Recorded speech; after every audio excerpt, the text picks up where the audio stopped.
In this tutorial, I'm going to show you how to make a YouTube custom thumbnail with Photoshop in 2021.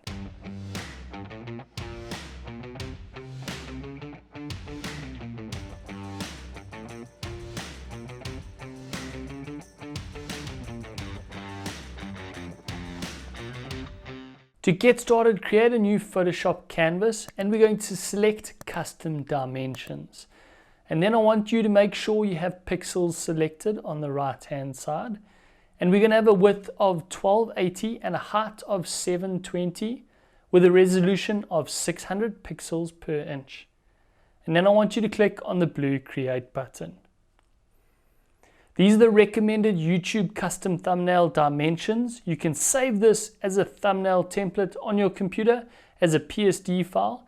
And you can use it in the future to save you time when you're creating your custom thumbnails. Now we need to take a picture for your YouTube thumbnail. Don't use a screenshot of the video. You want a high resolution photo of yourself. So go ahead and take a photo, and then we're going to head up to the left hand side, select File and Open.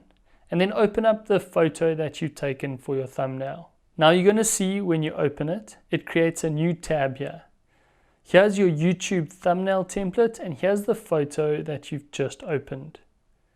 We're going to select your photo of yourself to cut yourself out from the background. Head over to the Quick Selection tool and we want to select Quick Selection tool, not the magic wand. Make sure it's the Quick Selection tool.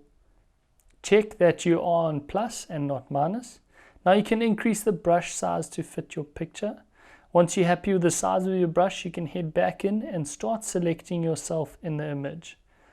You don't have to hold down the selection the entire time. You can deselect it and then add in those sections. If you need to get into smaller places like your fingers and your ears, you can reduce the brush size and then come into the left hand side and zoom in a bit to make it a bit easier to select the edges.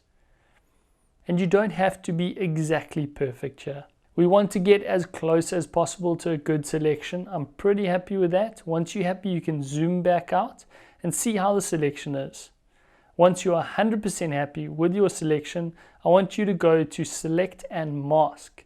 Then on the right hand side, we're going to smooth out the selection we just made, so it's not harsh on the edges. You can increase the contrast. You can shift the edge in or out a bit, depending on how you want it to look. It's going to include all of the selection. You can also increase the feather. That's quite nice once you're happy with the selection. Then what I want you to do is to copy this layer.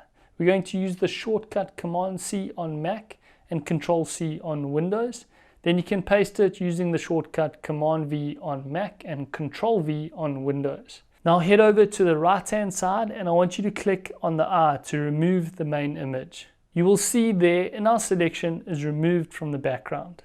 Now I want you to head over to the top left and select the rectangle marquee tool and drag it over the image. This is going to allow us to copy it and then head over to the thumbnail template, and we're going to paste the picture layer by using the shortcut Command-V. Now if your image is too good, it's going to be outside of the thumbnail template. So head over to the Move tool and then make sure that your edges are locked. You don't want it to be weird looking. If it's unlocked and you move it, you change the dimensions of your picture and you look a little bit squashed. Make sure that it's locked so the dimensions stay the same, and we're going to resize it so that it fits into our template.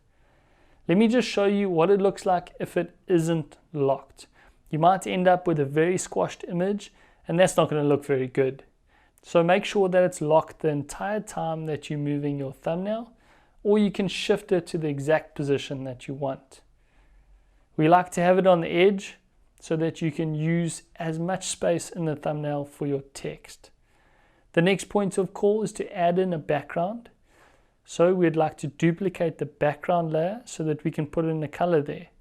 We're going to select the rectangle to paste a color in there, and we can choose a color to fill.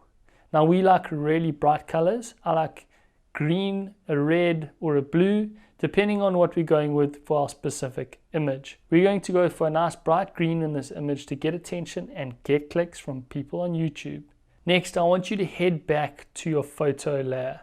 We're going to right click and go to blending options. And I want you to select stroke. And then we're going to go reduce the opacity. We can change the size of the stroke. We don't want it to be too big. We can also change it to inside or outside. We like it to be outside slightly and bring the opacity down so it's not very, very hard. Okay, all that does is it makes our image pop in from the background. Next, we're going to add a text layer on the left-hand side. Using the text tool, we're going to add some text to the thumbnail. We can resize that text until we're happy with it. Now let's head over to the new text and duplicate it. Use the same text and just edit it to make it a little bit bigger. You can resize it to fit nicely in your image using the arrow keys. Then we're going to add an image of Photoshop and an image of YouTube to show that that is what our video is all about. To add the images that we want, we're going to open them up in Photoshop. First, we're going to add a Photoshop logo. Select the rectangle marquee tool to copy the logo and paste it into your thumbnail template. We can move and resize it to the size that we want. And then open up the YouTube logo. Select copy and then paste it. Remember, when resizing, we want to make sure that it's locked so that it doesn't squash the image. Then we want to make these roughly the same size so that they look like they are in proportion. That's looking pretty good. I just want to make the two images pop, and we're going to add another blending mode. I like the outer glow to bring out a bit and make it pop on the thumbnail.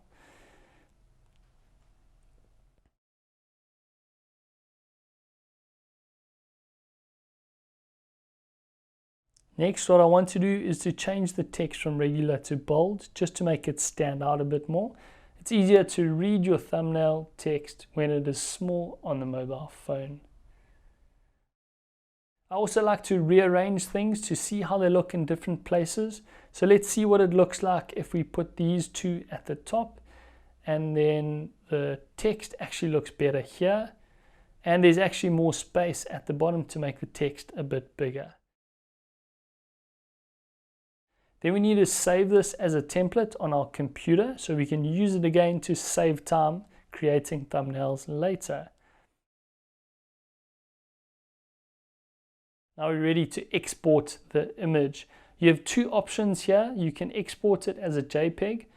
I like to use 100% quality, and remember the image size is 1280 by 720. The other option is to export it as a PNG. You don't need to select the transparency here.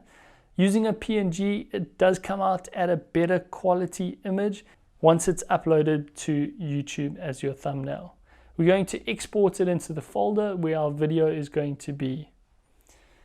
If you have any questions or queries about creating a custom thumbnail for YouTube in Photoshop, please let us know in the comment section down below. If you're new here, consider subscribing because we create new videos every single week, helping you start and grow on YouTube. Thanks for watching, and we'll catch you in the next one.